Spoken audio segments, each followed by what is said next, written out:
Thank you for watching Scary Bear Attacks. If you like this episode, please remember to hit the like button and leave a comment or two, then subscribe and click on the bell to receive notifications of whenever we release new videos. Also, please remember to share them to your social media. Welcome back to Scary Bear Attacks. Before we start our episode, I just want to ask you to help us in our goal to reach 100,000 subscribers by the end of 2022 by clicking subscribe if you haven't already. Today's episode takes us to West Yellowstone, Montana, and specifically to the headwaters of the Madison River, which eventually leads to the Mississippi River. The mountains of western Montana are topped with rocky peaks standing over valleys crowded with pine and fir forests. The ground hides beneath berry bushes of all sorts and seasonal flower arrays. Not only in Yellowstone Park, but in its outlying area, wildlife abound and overflow from the protections of the park. Here, moose, deer, elk, wolves, cougars, and black and brown bears thrive.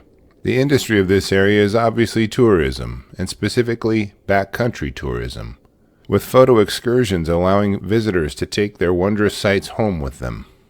It is in this setting that today's episode takes place. On April 15, 2021, Charles Carl Mock was doing what he loved, where he loved to do it. Mock was drawn to Yellowstone National Park from early childhood.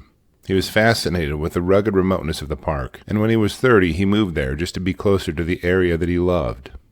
He moved from Pocatello, Idaho, to the village of 900 people, West Yellowstone, in western Montana, just beyond the park boundary. When he was about 30 years old, he got a job at Backcountry Adventure as a snowmobile tour guide in the backcountry of the park. Today, Carl was headed to his favorite trout fishing area on the Madison River, only about 22 miles from the park boundary. He was knowingly participating in a wild and dangerous environment and fully accepted the risks and cherished the rewards. Anywhere around Yellowstone Park, the presence of grizzly bears is a persistent reality that dwells in the mind of sportsmen, from fishermen, hunters, hikers, campers, and even to area workers. Carl knew this and typically packed a sidearm and bear spray with him, though today's trip he was only armed with bear spray. As Charles emerged from his truck, he focused on gathering his fishing pole, camera, and supplies. As he was packing, the peace that he always felt here enveloped him. He picked up his tackle box, pole, and other important items and began to hike down the trail. He was only about a half a mile from the stretch of the river that he wanted to fish after exiting his vehicle. As he walked along the trail, he kept a wary eye out for any number of dangerous animals, as the park was only a few miles to the east. Bison, grizzly bears, and moose have been involved in attacks in the prior years, and Carl didn't want to have any problems. Through the years, he had faced down several bears. Carl and his friend Riley had run-ins with bears and even had bluff charges meant to intimidate them, but they were always just bluffs, and the men simply went about their business afterward with nothing serious having ever happened. As Carl walked along the riverbank, snapping photos of the beautiful scenery and looking for a good spot to dip his line, he unknowingly walked into one of the most dangerous situations he could have found. In the prior days, a large boar grizzly bear had either found or killed a moose that it was now claiming as its prize. The bear defended this food source to the point of killing and partially eating another grizzly, and was still enraged and irritated from the event. Given that Carl was by himself, he only had one set of eyes and ears watching out for danger. As he skirted a stand of timber, Carl heard a loud woof. Having recognized it as a bear, he likely stood up and surveyed the area around him for the upset bear. Carl pulled out his bear spray as a precaution and prepared for what is typically a very tense standoff. As he searched the brush for the bear, it came streaking toward him with its head low and ears pinned back in the usual fashion of a bear defending its food cache. Carl hoped that it would just be another bluff charge, but as the bear approached it didn't veer off or slow down. He watched as its eyes focused solely on him, and its claws dug into the snow, churning to propel itself in his direction. The bear closed the last 40 yards of distance with blinding speed, and Carl discharged his pepper spray once the bear crossed the effective target distance. The orange cloud billowed from the spray can, and it didn't have the desired effect on the bear, as it quickly knocked Carl to the ground. Once atop Carl, the bear focused its attack on Carl's head and neck. It used its claws and powerful jaws to inflict utter destruction on tissues and bones. The bear swatted at Carl's head, and its sharp claws and overwhelming power removed significant portions of his scalp. What the claws did not remove from his scalp, the bear's jaws completed. The bear bit into Carl's scalp and removed huge chunks of flesh and tattered what wasn't removed. It then bit into his neck, tearing flesh and crucial arteries and veins as it vented its anger at the offense of his trespass. Carl lifted his hand to protect his head and neck, but the bear simply crushed it into useless, disorganized lumps of bleeding flesh. It took his head in its mouth and tried to crush his skull, but was only successful in punching one of its canine teeth through it. With a quarter-sized hole through Carl's skull, his hand made useless, and most of his scalp torn and mutilated, the bear finally stopped the attack and went back to its food cache just a few hundred feet away. As Carl's blood painted the ground in a macabre version of Mother Nature's artwork, he gained consciousness and determined to get into an area to reach out for help. He tried crawling, but was in no shape to move. Carl managed to prop himself up in an upright position against a tree trunk. He slowly searched his supplies with his only useful hand to find his cell phone and could only hope for reception, as this may be his only means of getting help. He dialed 911 and his call was picked up. Emergency responders were immediately dispatched. Carl remained on the phone with them for nearly an hour, relaying important details of the attack as they worked their way toward him, directed by Carl. When they found him, he was still clutching his bear spray can in his functional hand. He was stabilized as best they could at the scene and immediately transported to the Eastern Idaho Emergency Medical Center in Idaho Falls, Idaho, for life-saving medical support. The next day, as Carl and the medical team fought for his life, Montana game wardens approached the area. They made a lot of noise and were very clear in their efforts to run the bear off so they could complete their investigation into the attack. The bear had other plans, though, and as they approached it, it emerged from cover in the same threatening manner as it addressed Carl, head low and ears pinned back, in clear signs of aggression. The wardens fired off special rounds that crackle and pop in an attempt to persuade the bear to back off. As the bear powered toward the 7 volunteers and their dog, it got bogged down in some deep snow, temporarily slowing its attack. The bear quickly regained its traction and continued its advance toward the group. The bear closed to within 20 yards of the men before they employed lethal rounds and dropped the bear. As its blood seeped into the soil, its rage and aggression seemed to dissipate as it stopped all of its movement. The wardens performed a necropsy on the bear's carcass and investigated the attack scene. On Carl's clothes, they had previously noted the contents of his bear spray can. As they examined the bear, the same was found on the bear's fur, meaning that Carl had in fact discharged his bear spray in a proficient manner. Once the bear had been cut open and the contents of its gut analyzed, the wardens determined that the bear had been feeding on the moose it was defending and found tissues from at least one other grizzly bear. Back at the medical center, Carl had 2 surgical procedures in an attempt to save his life. According to doctors, the surgeries went well, but within a few days, Carl suffered a severe stroke and died from the trauma inflicted during the bear attack. West Yellowstone organized a memorial service at the Union Pacific Dining Lodge in town, and his family held their own private ceremony in commemoration of Carl. 2 nights after Carl was mauled, the town of West Yellowstone had a bear visit them. The locals point out that the bears are so numerous that they can hardly avoid run-ins with them. The greater Yellowstone area, which spans portions of Idaho, Montana, and Wyoming, is reported to have more than 700 grizzly bears. Fatal attacks have increased in recent decades as the bears recover from threatened status, as well as humans have moved into more rural areas than ever. Since 2010, grizzlies have killed 8 people in the greater Yellowstone area. Grizzlies are still under federal protection in areas outside of Alaska, although recent discussions have begged review of that status. After understanding the facts surrounding this attack, I'm left wondering, do you think it's worth the risk to venture into areas where bears are? Do you think bear populations are too high near cities and need to be reduced through hunting? Do you prefer hazing bears away from areas where people are instead of hunting? Should bears that have attacked and possibly eaten people be allowed to go free, or is there a useful aspect to the removal of such animals from the populations? Please let us know your thoughts in the comments below. Welcome back to Scary Bear Attacks. Today's episode takes us to Red Pine Island, in an unorganized area of Ontario, Canada. This island is the last step before the Canadian-U.S. border and is remote. It is only about a quarter of a mile wide and just under that in length, and covers about 65 acres. It is part of a chain of islands that emerge from Rainy Lake, which stretches for tens of miles and features untold numbers of islands. This region is thick with brush and trees ranging from evergreens like cedar, fir, pine, and spruce to deciduous trees like ash, maple, oak, elm, and walnut trees. To say this land offers a number of food resources seasonally for bears is an understatement. The calorie-rich nuts and berries can nourish more bears than you could shake a stick at, and a few more. White-tailed deer, elk, bison, and moose are abundant, and the predators of this area are the same as they were a few hundred years ago, with cougars, wolves, bobcat, and lynx, as well as coyotes and black bears. This area is still very wild, and that is what draws certain people to its hypnotic and captivating beauty. On September 1st, 2019, on Red Pine Island, 62-year-old Catherine Sweat Muller's family owned a family cabin for several decades there and were enjoying time together. In fact, they owned the entire small island. Catherine was an ardent horseback rider and a fanatic of horses in general. Her parents were now in their 80s and were fortunately still healthy enough to visit the cabin with her. There were not supposed to be any bears or many other animals on the island, for that matter. Catherine and her family reportedly did not have bear spray nor a firearm with them as they visited the cabin. As Catherine and her folks relaxed inside the cabin, she began to hear her dogs barking outside on the far side of the island.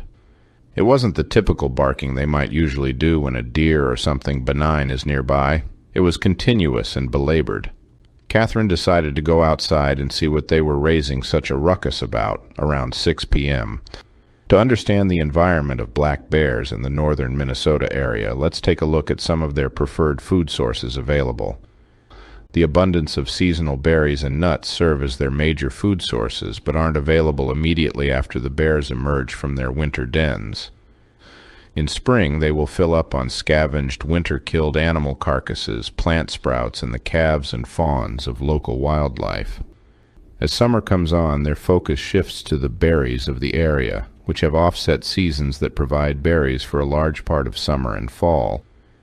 In fall, the bears will fill up on acorns, hazelnuts, walnuts, and various other sources of nuts to fatten up for winter. The pink salmon runs in North Minnesota and are an abundant source of fat and protein. After around 45 minutes, Catherine still hadn't returned to the cabin, but one of the dogs did. The dog was injured, and her parents immediately grew concerned about what had happened to Catherine. They quickly placed a call to the Ontario Provincial Police. A boatload of provincial police officers were dispatched from Fort Frances and arrived around 30 minutes later. The officers began to comb the thick brush and foliage on the island, which is crisscrossed with game trails. They searched for about 45 minutes before the evening shadows stretched across the island with the onset of evening time. About 335 yards from the cabin, they came upon a yearling male black bear that was estimated to weigh just over 100 pounds. It was acting aggressively, chomping its jaws, snorting, and stomping its feet in warning to the intruders, when a second bear appeared and began working its way around and behind the officers. The small bear wasn't leaving when confronted, which is strange for a bear of that stature. The officers walked closer to the bear and raised their firearms. They shot the young bear due to his aggressiveness and approached a small, hidden area it was seemingly guarding. The body of Catherine was laying just a few feet from where the bear made its bold stance. As the officers worked to gather Catherine's body, they were menaced by a sow and another cub of about the same age as the one they had just shot. All three bears defended Catherine's body as they had claimed it as their food cache. While the officers worked, the other two bears fled the area without being shot by the officers. The three bears were believed to be a sow and her two yearling cubs. Catherine's body was recovered by the officers and taken to the coroner for an autopsy in Kenora, Ontario. The corpse of the young male black bear that was shot was also taken for analysis. For several decades, the family owned the island and the cabin. There were no reported incidents with bears or even their presence on the island. Biologists stated that the bears had apparently swam to the island in search of food. They also indicated a possible scenario in which the dogs ran into the bears and enticed them to pursue them. The owner of the dogs showing up on the scene would prompt the dogs to run toward them, and the pursuing bears could easily attack given the aggravation. Whether this is what happened to Catherine, they could not confirm this exact series of events, but thought it likely. Each article I found while researching this episode ended with a statement regarding how rare bear attacks are and their tendency to flee any human presence. They point out that there were only a dozen human deaths from bear attacks in the last 10 years, and none of those occurred in Minnesota. Since 1987, in Minnesota, there have only been 7 bear attacks that required the victim be hospitalized. 3 of those attacks involved a dog. Ontario Natural Resources Officer Dave Garchelis states that the presence of pets can add a dangerous level of unpredictability to bear encounters. Most people feel more secure with the alertness and watchfulness of their 4-legged friends, but they can actually elicit an aggressive response from some bears. After reviewing the details on this tragic episode, I'm left with a few questions for you. Do you think the dogs aggravated the protective sow into defending her cubs by killing Catherine? Do you think this attack was predatory, given the bears cached Catherine's body? Do you think this was a defensive attack and the caching of her body was just a result of an instinctual response to a food source suddenly being available? After being so familiar with the island, was the family too relaxed with how they navigated their island? I will be glad to read and answer your responses, so please post them in the comments section below and let's talk about it. Welcome back to Scary Bear Attacks. Today's episode takes us to the sportsman's paradise, the Kenai Mountains just south of Anchorage, Alaska. The stunning and steep Kenai Mountains jut over 3,000 feet from the near sea level bottom of the valley. The predominant tree species of the area include western hemlock and Sitka spruce. The foliage of the mountainsides are thick with alder, willow, and Alaskan blueberry bushes, and alpine forget-me-nots and fireweed decorate the ground with their beautiful flowers. As the summer passes, fireweed progressively blossoms its flowers as a sort of timekeeper of the seasons. The animal life of the area ranges from moose and bison to deer, elk, and goats. The predators of the area are black and brown bears, as well as the elusive wolves. On July 29, 2020, 46-year-old carpenter Daniel Schilling was clearing brush about a mile away from his cabin near 6 Mile Creek. His cabin was about 375 yards off the highway near Alaska, about 20 miles as the crow flies from South Anchorage. The abandoned mining town of Sunrise was just a few miles to the north of his location, and if you climbed to a certain vantage point, you could see the southern edge of the city of Anchorage across the Turnagain Arm. To drive there, you have to take the 90-minute circuitous highway route, even though it was such a short distance to civilization directly. The location is remote, and the largest town in the area, Hope, only has 200 residents. The trail above Daniel's cabin was a rigorous path of steep climbs surrounded by dense growths of bushes in places. Daniel was in the process of chopping new growth from the trailside bushes as well as removing trees that had fallen across the trail. He enjoyed the work because it would allow him access later in the year and got him outside. Daniel was an avid hunter and enjoyed the adventure that living in Alaska offered its residents. Typically, he would carry a Smith & Wesson .629 pistol on his chest as he hiked, but today he brought only his bear spray manufactured by UDAP Industries for easy packing. He was convinced that bear spray worked reliably and there was no need for the added weight a firearm would bring. His dog would work as a companion and a reliable warning bell against the presence of bears while Daniel worked. He didn't take any food as they didn't plan to be gone that long. The pair left his cabin and he told his wife they'd be back in about 4 hours. As the day wore on, Daniel missed the time that he was supposed to be returning, but the dog showed up at home alone. Considering this an ominous sign, his wife notified the Alaska State Troopers, and a search began immediately. His eager friends couldn't wait for authorities, and as soon as they recovered his dog, they began the return trip to search for him. They spread out a bit, as there were only a handful of them, and called and communicated as they moved up the trail. They scoured the area above the cabin, but didn't quite make it up the trail far enough to find the secluded location of the attack. They were afraid he may have sprained his ankle or broken his leg, but reality has a bitter way of taking you past your fears at times. Eventually his friends discovered his body about a mile or so up the trail, late on the evening of the 29th. They left the scene untouched to avoid contaminating it with foreign evidence and relayed his location to the authorities. The next day, at sunup, the recovery crew was sent in to bring his body back down the mountain. He had fatal and obvious injuries to his body from a bear. His remains had been partially consumed. In the immediate area, observers could see bear tracks from a brown bear as well as scat. Near his body, just about 15 feet away, was his empty bear spray can. The attack scene was so drenched in the capsaicin chemical that searchers were sneezing and their eyes were watering. As the forensics teams examined the scene and Daniel's body, they found multiple brown bear hairs. Some of his injuries were inflicted by a brown bear, but the portion of his body that was partially consumed had yielded DNA of a black bear. Take careful note, there were no black bear tracks at the scene of the attack, but black bear saliva was found on Daniel's clothes and on the portion of his body that was scavenged. One notable thing about Daniel's body is that it was not cached. When a bear kills a food source, it will eat its fill, then cover the carcass with duff, dirt, sticks, or other debris. Frequently after burying it, they'll urinate or defecate on it to hide the scent of the carcass from other bears. The evidence appeared to indicate that the black bear and brown bear teamed up to ambush Daniel and eat him. After looking at more likely scenarios, authorities believe that the black bear showed up just after Daniel had a fatal confrontation with the brown bear. Apparently, the brown bear portion of Daniel's scenario was either a defensive or territorial attack on Daniel as he worked removing brush. After the brown bear tore at his head and neck, it left the scene, having disabled a threat it perceived Daniel to be. Sometime later, a black bear came along and found Daniel's dead body and began eating it. This timeline of events begs the question, why did the brown bear leave Daniel after killing him, and did it in fact kill him to eat him? Bear experts are quick to point out that a small group of people near a bear kill can frequently drive off the predator, at least temporarily. This timeline of events begs the question, why did the brown bear leave Daniel after killing him, and did it in fact kill him to eat him? Bear experts are quick to point out that a small group of people near a bear kill can frequently drive off the predator, at least temporarily.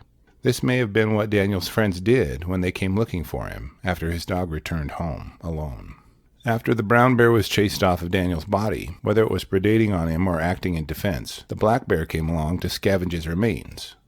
This is what the experts seem to agree on, what must be the timeline. What they aren't sure about was, did the bear scavenge from his body before or after his friends arrived and found him dead? Experts point out that from a distance, bear spray is actually an attractant to bears. They think it's possible that Daniel deployed his bear spray when the brown bear attacked him. Then the scent of the spray, now aerosolized, traveled an undetermined distance to attract additional bears to the scene. Bear studies in the 1990s indicate that 60% of bears were attracted to areas sprayed with pepper spray. They also note that bear spray distributed directly on the ground is a known bear attractant.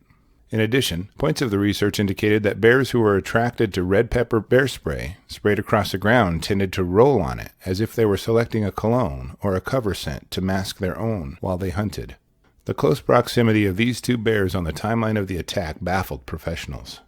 Brown bears have been known to feed on black bears, and typically their territory is respected and avoided by black bears.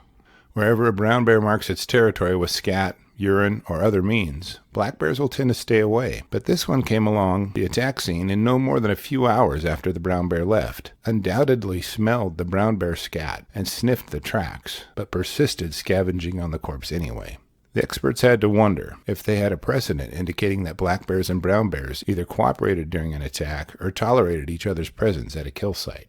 The bear spray manufacturing company recommends test firing your bear spray before using them, but that would mean buying a new can every few times you went into the woods, as the tests would deplete the performance of the bear spray.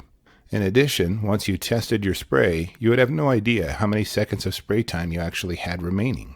In 2015, a study in Alaska proved bear spray was successful in 93% of instances it was used. In the other 7%, it was not found to have deterred bears. Only 2% of the people involved in the non-deterred attacks received injuries during the incidents that bear spray was a non-deterrent. Given those numbers, one could surmise that bear spray may prevent serious attacks from bears, but the numbers aren't exactly proof of that. Upon gathering all DNA evidence, about a week after Schilling's death, Alaska state wildlife biologists shot and killed a female brown bear and 3 female black bears in the area of Schilling's attack. After reviewing all this data, I ask you, do you think the bears somehow teamed up to kill and eat Daniel Schilling? Do you think brown bears and black bears actually tolerate each other? Do you think the brown bear saw it as a territorial attack and killed Daniel because he was viewed as a threat? Post your comments below and let's talk about it. Well, that's our episode for today, my friends. If you enjoyed it, I hope you'll click on the like button and subscribe. Clicking the bell keeps you aware of when we release new episodes, and sharing to your social media spreads awareness and keeps people safe.